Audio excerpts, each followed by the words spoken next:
महायुती होती, महायुतीपासून वेगळे करून भाजप वेगळी निवडणूक लढते आणि तुम्ही आणि शिंदे गट देखील वेगळी निवडणूक लढताय. काय पुढचा अजेंडा तुमचा? आता निलेश सांबरे साहेबांनी जे सांगितलं तेच आहे का काही स्थानिक प्रश्न, स्थानिक पातळीवरचे गणित जुळणं. शेवटी बघा, ही निवडणूक ही सर्व स्थानिक स्वराज्य संस्थेची निवडणूक ही कार्यकर्त्यांची निवडणूक असते. कार्यकर्ता काम करत असतो, त्याला न्याय मिळणं, त्याच्या राजकारणाला योग्य दिशा देण्याचं काम ही निवडणूक करत असते.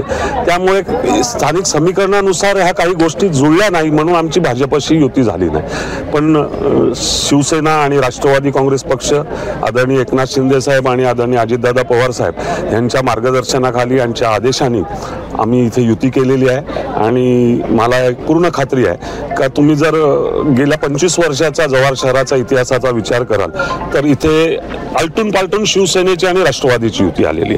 आणि काही नाही म्हटलं तरी गेल्या 3-3.5 वर्षात जे गावाचं थोडंसं विस्कळीतपणा आलेला आहे तो सुरळीत करण्यासाठी आणि येणाऱ्या गोष्टीत नवीन नवीन कल्पना राबवण्यासाठी निलेश शेठ असतील, वसंत चव्हाण साहेब असतील, रवींद्र फाटक साहेब असतील आणि आमच्या आनंदभाई ठाकूर असतील, या सर्वांच्या मार्गदर्शनाखाली वरच्या सत्तेचा उपयोग करून आम्ही गावाचा विकास करू. बेरोजगारीचे प्रश्न असतील, इथल्या आरोग्याचा प्रश्न असेल, इथे नाट्य संकुल उभारण्याचा आमचा प्रयत्न असणार आणि जव्हारला एक वेगळी दिशा आणि वेगळं रूप देण्याचा, पर्यटनाच्या दृष्टीने जव्हारला पुढे नेण्याचा हा सगळा प्रयत्न आम्ही जव्हार शहरात आणि जव्हार तालुक्यातनं या युतीच्या माध्यमातून करू. आणि मला स्वतःला व्यक्तिशः एक कार्यकर्ता म्हणून आनंद आहे का शिवसेना आणि राष्ट्रवादी हे एकत्र येणं ही जव्हारची गरज होती, काळाची जव्हार शहराची गरज होती आणि ती आज सर्वांच्या आमच्या एकमेकांच्या सहकार्याने पूर्ण झालेली आहे. RPI सारखा पक्ष आज आमच्या बरोबर आहे. RPIचे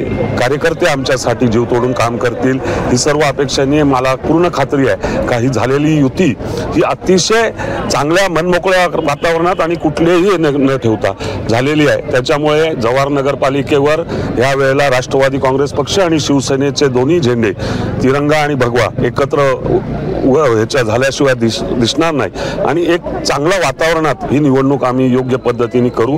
आणि त्याचबरोबर एक दुसरी गोष्ट सांगायची, आमचे उमेदवार सगळे उच्च शिक्षित आहेतच पण समाजसेवेचा वारसा असलेले आहेत प्रत्येक.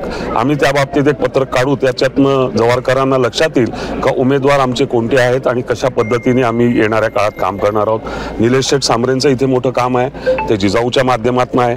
आम्ही पण गेले 25 वर्ष इथे काम करतोय. हे सर्व समर्थपणे नेण्याचं काम आम्ही करू एवढीच जव्हारकरांना या माध्यमातून आम्ही खात्री देऊ इच्छितो. नमस्कार. देश विदेशातील प्रत्येक घडामोडींचे लाईव्ह अपडेट मिळवण्यासाठी आता साम टीव्हीच्या सर्व सोशल मीडिया प्लॅटफॉर्मला लाईक, फॉलो आणि सबस्क्राईब करा. तसंच सर्व नोटिफिकेशनसाठी बेल आयकॉन प्रेस करायला विसरू नका.